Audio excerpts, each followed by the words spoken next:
Praise the Lord, dear members of Christ. Hope you are fine and you're doing what you're living a good life. And even though challenges are there, there are things that are not according to your plan, but you know for sure that we are fearfully and wonderfully made. There will be temptation, there will be hindrances, but make sure that you are in the right track. Make sure that you are passing the narrow road. You are not led astray by things of this world. In my today's sermon, which is applying biblical principle in the work with the Lord. In the work with the Lord, I do not know how far you have come. You might have just started reading the Bible, or have come to the middle, or have read it thoroughly 4-5 times. And how long your faith has been rooted deeply in God's word. So I do not know it, but you know, and I'm going to reveal some certain things which will help you take up with the application process. Like you're reading and applying. It doesn't just go with the knowing with the Bible, but also it goes with doing with the Bible. What Bible says. The book of Bible is not just a book. It is instruction. It is the revelation. It is your all in all. Just this one book is enough for the whole lifetime. It's just a one, and there's no other book we can refer for originality, for truth, or in anything accurate what God is and God says and God wants from us. So our reading the Bible, knowing God's word, and in order to know God's will, we need to work with the Lord, and that is what we have to apply certain things in our life. So the first things, there are many principles I would like to say, or the tools I would like to say, which are like a pyramid, and those are 9 principles. I'll teach 3 and this will let you know what and how to do, what to do when you do not know the road, when you see road blocks, or you see any road map which doesn't in line with your will. Then let me show you a few things on what to do when you're reading your Bible. So first one, there is the 9 ones. I like to say there are principal points: plot, place, people, present, parables, parallels, priorities, and plan. Out of this 9, I'm going to teach you people, place, and plot.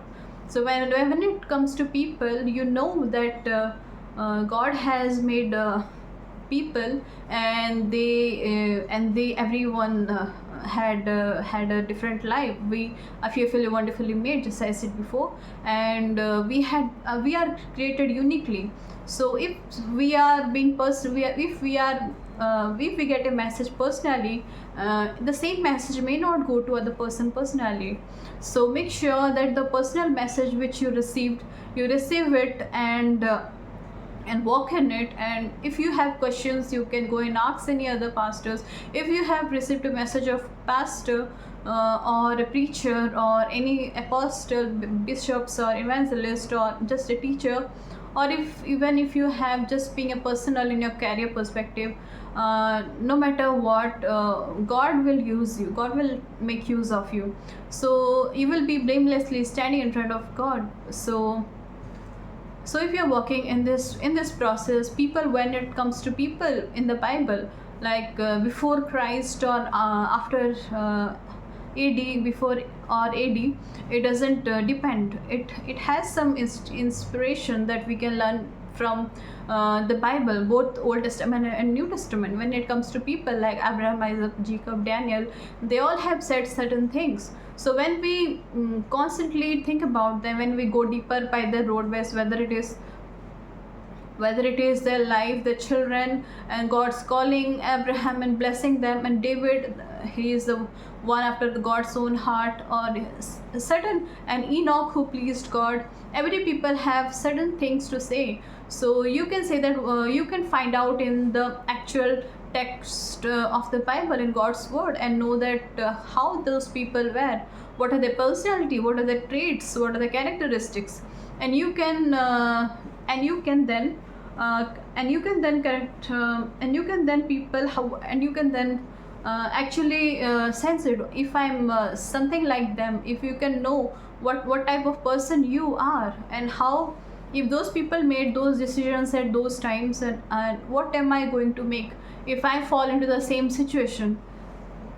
If God is giving you a blessing in your house, in your family, and you have a family, let God be the head, and let, if you're the man of the house, let you run the house in such a way, and in such a way which is according to God's will. And we know that in current days many things are changing, and technology and cultural instinct and people are changing, and world is getting more wicked and wicked. So in order to live a life of fulfillment, not just pleasures and cares, but under the will of God, there will be temptation, there will be persecution.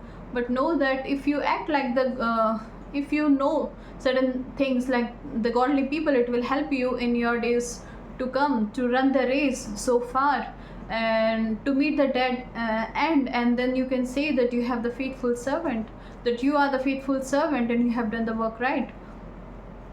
So the understanding those people of those times will help you actually build your own personality, grow in that personality, land in that personality. So the second one is place. For example, if there were Galilee, Judah, there was Canaan, there was the Tower of Babel even. So those place has significant context and cultural. So depending on the context and cultural, on those BC and AD times, 1000 years back or 2000 or 6000 years back, even Job was there and he had a so what I'm telling to say is about the context. If you have learned about those contexts or the road maps, or you're going searching for what actually happened in Bible during those days, and you can precisely know everything, and then you can map it in today's world, and you can see that what is happening is currently exactly what might happen, or how it has happened and how it is linked to today's world. We know that evil is everywhere, even it was in bygone days, even if it is also in today's times. The only thing is how differently do you react to today's times. There is advancement in technology, there is AI generation, these are empowering people, and youth are Gen Z people are being more influenced by it. So what exactly you have to do if you're in such a place in context culture? What decision will you make? So if those days were in real time, in today's times, how you had dealt with it. So knowing that, applying it that in your Bible will give you through the Bible will give you strength and courage and confidence to go out and preach to the gospel to the world, to the people wherever you have been kept. The third one is plot. This step answers what's happening, and what's happening. There are 66 books in the Bible, and each book has something or the other happens. So the notes. So what is happening in the passage, and what is the conflict or tension? For example, if there is John 1, or Jesus, the appearance of Jesus, Mother Mary, Matthew 1, Mother Mary has been given a message by Gabriel. So what's tension? What's happening? What's the conflict? Or even in the Revelation, there are so many questions and revelations in Daniel, in Isaiah, in Ezekiel, those are the books. And we can know in Ruth or Esther, where the Jews were been kept under captivity, and Queen Esther brought them out from those slavery. Many things have been happening these days, and you can actually compare this with what had happened and what can happen now. And if something has been repeating, if something has been similar what's happening in the life in world today, then you can take those decisions. You can ask the times those Jews were crying out to God and God was listening to them. And this is also our time. We all should cry out, we should pray and fast, and God is quickly listening to us. God is quick to hear and quick to respond in his time. Let's not waste our time But if you have read the Bible and if you have been called for a purpose, He has given you a purpose in your heart. The mission and vision has not faded away. Let it not fade away.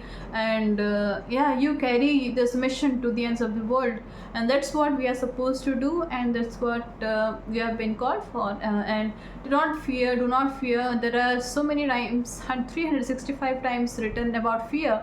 So we should not fear what's going to happen, rather how God will work victorious through us. So yeah, this 3 people, place and plot, remember it, and may God bless you. I'll see you in the next video, and thank you for watching. God bless. Amen.